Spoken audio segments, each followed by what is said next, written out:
ఓం శ్రీ గణేశాయ నమః. ఓం శ్రీ గురుభ్యో నమః. ఓం శ్రీకృష్ణ సద్గురవే నమః.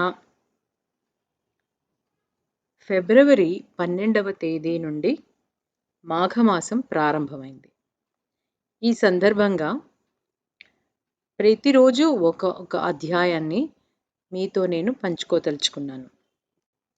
ముందుగా మాఘమాసం యొక్క విశిష్టత. మాఘం అంటే యజ్ఞం. యజ్ఞయాగాదులు క్రతువులకు మాఘమాసాన్ని శ్రేష్టమైనదిగా భావించేవారు. ఈ మాఘాధిపత్యాన క్రతువులు జరిగే మాసం గనుక మాఘమాసం అయింది. మాఘస్నానం పవిత్ర స్నానంగా భావిస్తారు. పాపరాహిత్యం కోసం నదీ స్నానాలు చేయడం మాఘమాస సాంప్రదాయం. మాఘస్నానాలు సకల కలుషాలని హరిస్తాయని భారతీయుల విశ్వాసం. మనలో ఉన్న కలుషాలని సంహరిస్తాయని కూడా భారతీయుల విశ్వాసం. మాఘస్నాన మహత్యాన్ని బ్రహ్మాండ పురాణం పేర్కొంటోంది.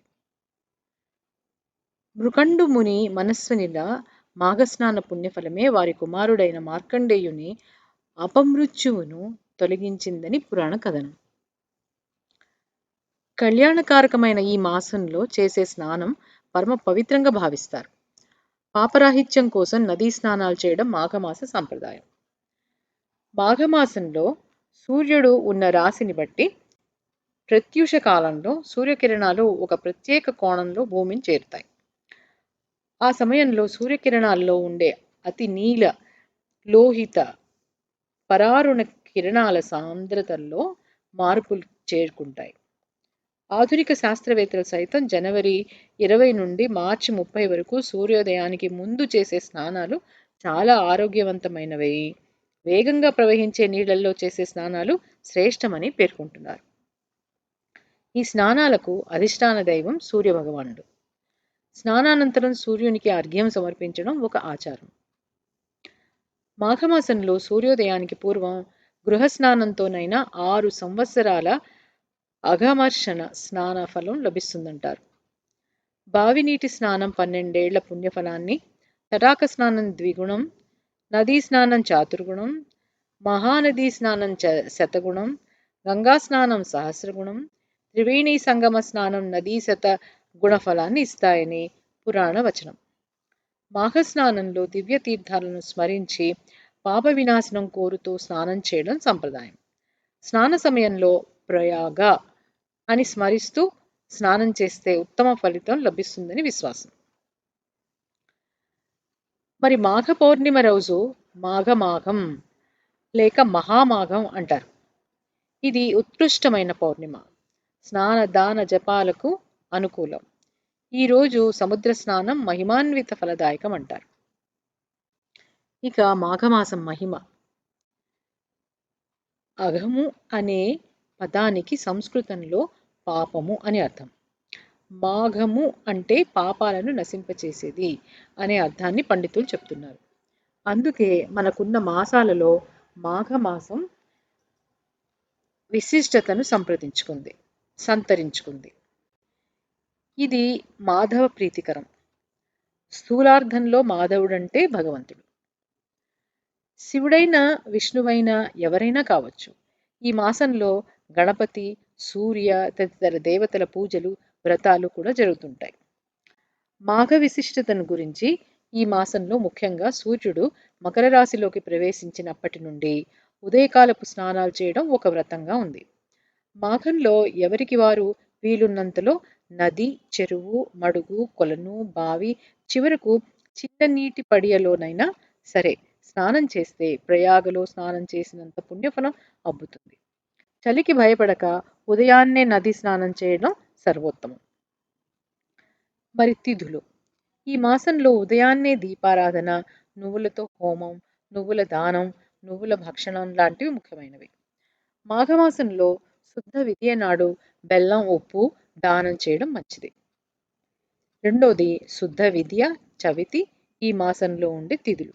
శుద్ధ పంచమి, శుద్ధ షష్ఠి, శుద్ధ సప్తమి, అష్టమి, నవమి, ఏకాదశి, ద్వాదశి, త్రయోదశి, మాఘ పౌర్ణిమ, కృష్ణ పాడ్యమి, కృష్ణ సప్తమి, కృష్ణ ఏకాదశి, కృష్ణ ద్వాదశి, కృష్ణ చతుర్దశి, కృష్ణ అమావాస్య, ఇలా మాఘమాసంలో ఎన్నెన్నో వ్రతాలు, పర్వదినాలు వివిధ దేవతలను ఉద్దేశించి జరుపుకోవడం కనిపిస్తుంది. అందుకే మాసానికి తొలినాళ్ల నుండి అంత విశిష్టత ఉంది. ఈ మాసంలో వచ్చే ముఖ్యమైన తిథి శుక్లపక్ష చవితి. దీనిని తిల చతుర్థి అంటారు. దీన్నే కుంద చతుర్థి అని కూడా అంటారు. నువ్వులను తింటారు. నువ్వులతో లడ్లు చేసి పంచిపెడతారు. ఈ రోజున డుండి రాజును ఉద్దేశించి నక్త వ్రతం కూడా చేస్తారు. డుండిని ఈ విధంగా పూజించడం వలన దేవతల చేత సైతం పూజలు అందుకుంటారని కాశీఖండంలో తెలియజేశారు. కుంద చతుర్థి ఆనాడు కుంద పుష్పాలతో పరమేశ్వరుని అర్పించి రాత్రి జాగరణ చేసిన వారు సకలైశ్వర్యాలను పొందుతారని కాలదర్శనంలో చెప్పబడింది. అయితే సాయంకాలం చతుర్థి ఉంటే ఉత్తమమని ఈ సందర్భంలో తెలుసుకోవాలి. మాఘమాసంలో ప్రాతకాలంలో చేసే స్నాన జప తపములు చాలా ఉత్తమమైనవి. ఈ మాసంలో స్నానం చేసేటప్పుడు దుఃఖ దారిద్ర్య నాశాయ శ్రీ విష్ణోతోషణాయ చ ప్రాతః స్నానం కరోమ్య మాఘ పాప వినాశనం అని చేసిన తర్వాత సవిత్రే ప్రసవిత్రే చ పరంధామ జలే మమ త్వత్తేజసా పరిభ్రష్టం పాపం యాతు సశ్రద అని చదవాలి. సూర్యభగవానికి అర్ఘ్యం ఇవ్వాలి. ఈ మాసాన్ని కుంభమాసం అని కూడా అంటారు.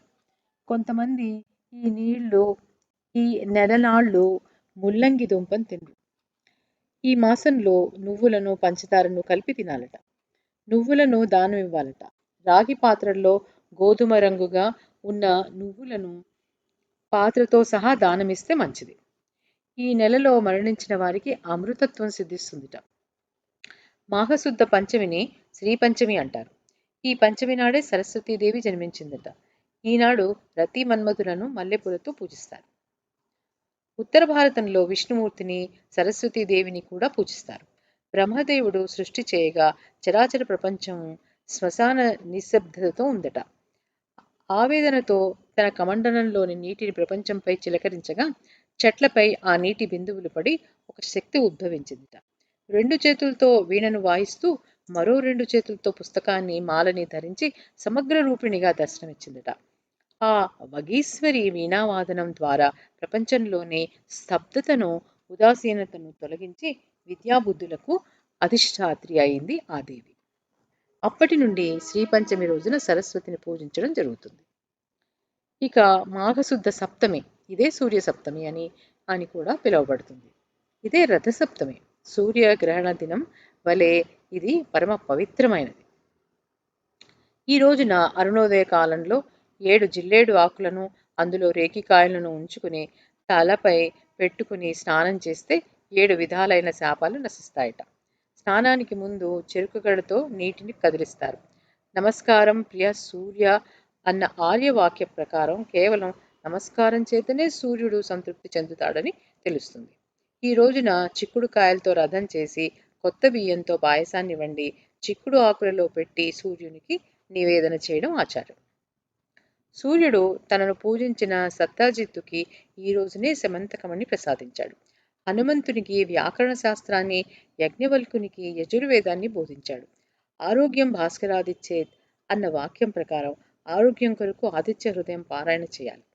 రథసప్తమి నాటి స్నానం సప్త మహాసప్త ద్వీప వసుంధర కోటి జన్మార్జితం పాప్యం వినశ్యతి తత్క్షణాత్ అన్నట్లుగా పాప విముక్తి కలిగిస్తుందట.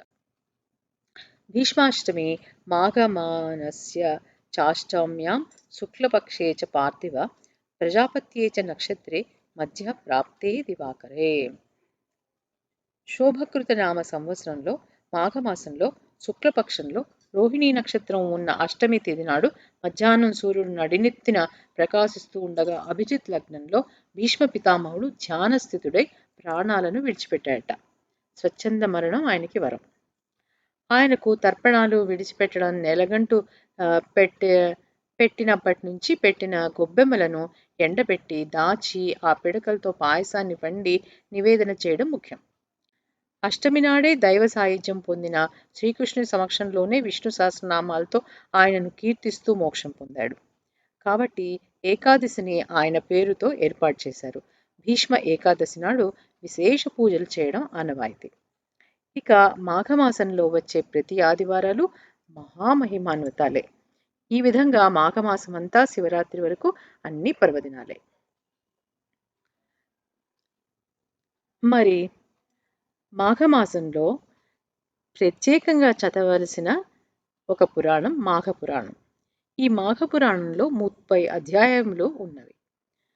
అందులో మొదటిది మాఘమాస మహిమ, రెండవది శివుడు పార్వతికి మాఘమాస మహిమలు చెప్పుట, 3 గురుపుత్రిక కథ, 4 సుమిత్రుని కథ, 5 కుక్కకు విముక్తి కలుగుట, 6 కప్ప రూపమున విడిచిన స్త్రీ పూర్వ కథ, 7 లోబికి కలిగిన మాఘమాస స్నాన ఫలము, 8 దత్తాత్రేయుడు కార్తవీర్యార్జునుకి ఉపదేశమిచ్చుట, 9 గంగాజలం మహిమ, 10 వృక్షకయకుని బ్రాహ్మణ కన్య వృత్తాంతము,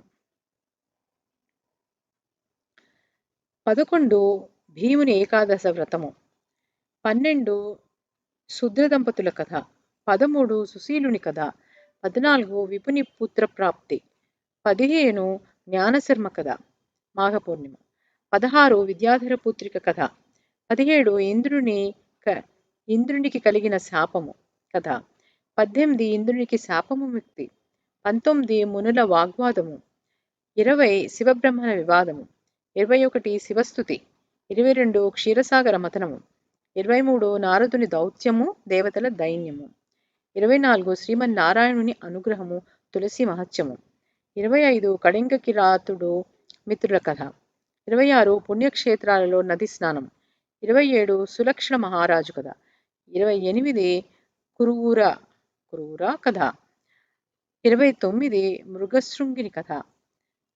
ఇక చిట్ట చివరిది 30వ మార్కండేయుని వృత్తాంతము. ఇది మాఘమాస ప్రాముఖ్యత, విశిష్టత. ఏతత్ సర్వం శ్రీమన్నారాయణ సమర్పయామి.